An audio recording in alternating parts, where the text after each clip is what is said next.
अगर आपको पता चले राजदीप जी, आपने जी कृष्णैया के परिवार से बात की है, उनका क्या रुख है और आपकी क्या टिप्पणी है? जी सौरभ जी, मैंने जी कृष्णैया जी की वाइफ जो है उमा देवी, उनसे इंटरव्यू किया कुछ दिन पहले। मैं उनके बारे में कुछ बताऊंगा 1 मिनट में। पहले 2 चीजें आपने कहा ना, पहला जो मैंने चुनाव एक तरह से बिहार में कवर किया था वो 1995 का चुनाव था, और इतने सालों में मैंने ऐसा चुनाव नहीं देखा है। उस चुनाव को लोग लालू वर्सेस ऑल मानते हैं। एक तरफ टीएन शेषन भी लालू के खिलाफ थे, दूसरी तरफ आनंद मोहन जैसे नेता भी उनके खिलाफ थे। पूरा घेरने की कोशिश थी, कांग्रेस, बीजेपी, नीतीश कुमार, बिल्कुल नीतीश कुमार, जॉर्ज फर्नांडिस, सबके सब उनके खिलाफ थे। तब मुझे याद है कि 2 व्यक्तियों से मैं मिला था। एक शहाबुद्दीन थे, वो सिवान में उनका एक तरह से वर्चस्व था, और आनंद मोहन थे जिनको मैं हेलीकॉप्टर पर या हेलीपैड पे, पटना एयरपोर्ट पे हेलीपैड पे, वो लवली आनंद, और वो हर जगह पे उनको चॉपर दिया गया था।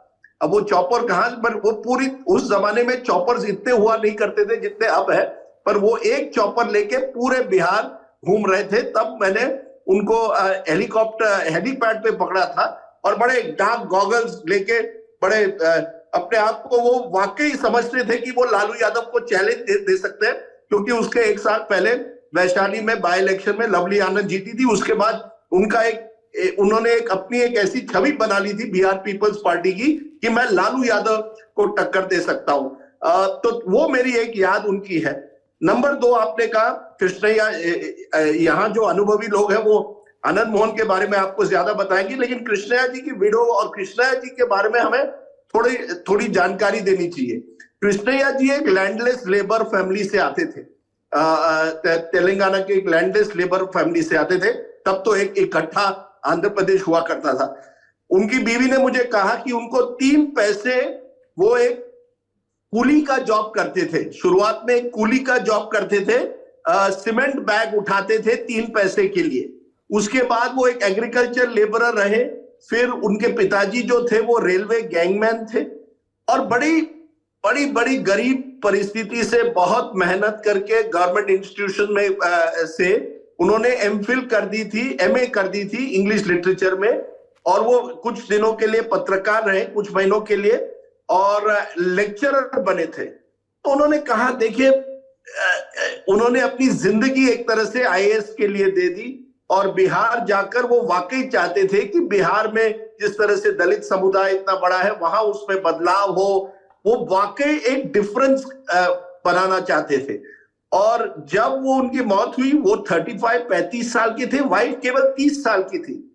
अब उनके वाइफ ने मुझे कहा कि उनको एक तब ऑफर आया था बिहार गवर्नमेंट का कि आप एक सब डिविजनल मैजिस्ट्रेट बन सकती हैं, लालू यादव की सरकार ने, जो उन्होंने इनकार किया, और वो वापस चली गई हैदराबाद। वहां आंध्र प्रदेश सरकार, उस समय एनटीआर और फिर चंद्रबाबू की सरकार थी, उन्होंने उनको लेक्चरर का जॉब दिया।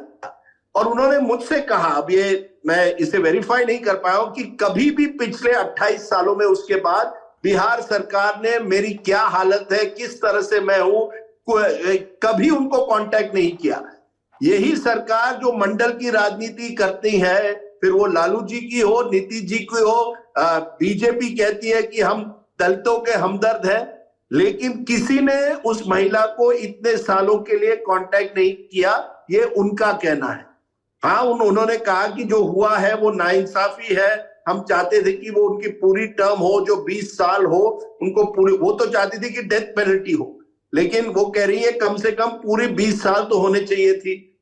और कहीं ना कहीं मुझे लगता है सौरभ, उनकी ये जो कृष्णैया जी की जिस तरह से उनकी जो कहानी है ना, वो लोगों के सामने नहीं आ रही है। आज की तारीख में जब आप अखबार पढ़ते हैं या अभी भी जो हो रहा है, वो सब आनंद मोहन पर फोकस है, पर उस समय एक अफसर की जिस तरह से मौत हुई, दलित समुदाय से है, उस पर किसी ने गंभीरता नहीं की। और मैं इससे जोड़ूंगा, अभी अमित मालविया का जिक्र हुआ, ये 3 दिन पहले की बात है, 2 दिन पहले की बात है, मैं इस सब्जेक्ट पर 9 बजे पर डिबेट करने चाह रहा था। तो हमारे गेस्ट कोऑर्डिनेटर को मैंने कहा, देखिए, जेडीयू का कोई व्यक्ति लाइए, एक आईएएस ऑफिसर लाइए, एक आईपीएस लाइए, और एक बीजेपी का रिप्रेजेंटेटिव लाइए, क्योंकि बीजेपी मैं देख रहा हूं, अमित मालविया ने बहुत ट्वीट किए हैं कि जो नीतीश कुमार सरकार ने किया है वो गलत है। आप हैरान होंगे कि बीजेपी के ऑफिशियल टीम ने कहा कि हम इस इश्यू पर डिबेट नहीं करेंगे। यानी आप एक चीज सोशल मीडिया पर कहते हैं कि जो हुआ है गलत हुआ है, लेकिन आप नीतीश कुमार को डायरेक्टली इस इश्यू पर टारगेट नहीं करना चाहते हैं। और यही तो सवाल उठता है कि एक तो आप पब्लिक, एक तो ट्विटर पे स्टैंड होता है, लेकिन आप टीवी पर नहीं आना चाहते। तो बीजेपी के, और हमने बहुत कोशिश की उस दिन, बीजेपी के कई नेताओं से बात की, कोई नेता नहीं आना चाहता था आनंद मोहन के विषय पर डिबेट करने के लिए। क्या मैसेज है? कहीं ना कहीं ये राजपूत वोट बैंक या अपर कास्ट वोट बैंक की जो राजनीति है वो इस लेवल पर हो चुकी है कि आप क्राइम और कास्ट और कम्युनिटी ये सब जुड़ गए हैं एक तरह से।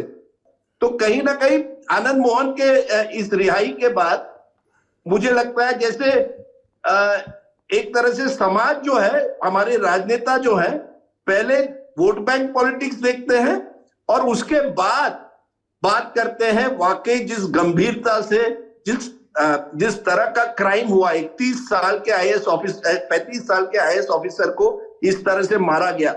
और हमें सोचना चाहिए कि व्हाट काइंड ऑफ सोसाइटी, किस तरह की का क्रिमिनल जस्टिस सिस्टम है ये, कि आप इतने एक कोई भी सरकार एक रूल बदल के कुछ भी कर सकते। मेरे उसी प्रोग्राम में प्रकाश सिंह थे, आईपीएस ऑफिसर, और वो कहते थे यही सबसे बड़ी दुख भरी कहानी है कि कोई इसकी सरकार के पास इतने डिस्क्रिशनरी पावर्स अभी भी है कि वो जेल रूल बदल सकते हैं।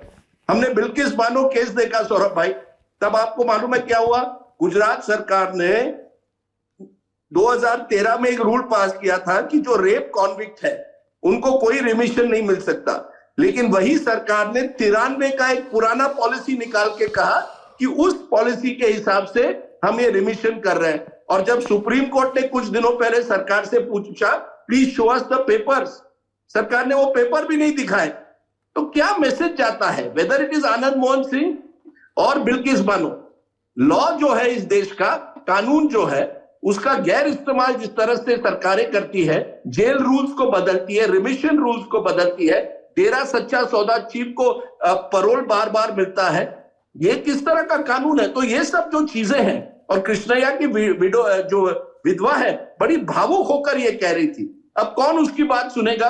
और मैं उनको दाद देता हूं, उनके दोनों बच्चे बहुत छोटे थे तब, she has raised them almost single handedly as a single mother, and she has they are now, बड़े अच्छी तरह से बोल रहे थे दोनों बच्चे। पर आप सोचिए कि इतने 28 साल में किसी ने उनके बारे में सोचा कि what she must have gone through? आज 28 साल के बाद बिकॉज ऑफ आनंद मोहन की रिहाई की वजह से हम कृष्णैया की स्टोरी लोगों के सामने ला रहे हैं। हम दलितों की बात करते हैं, but these are the real people who should be made heroes, not the Anand Mohan Singh. Anand Mohan is not the hero, Krishnaiah was the hero.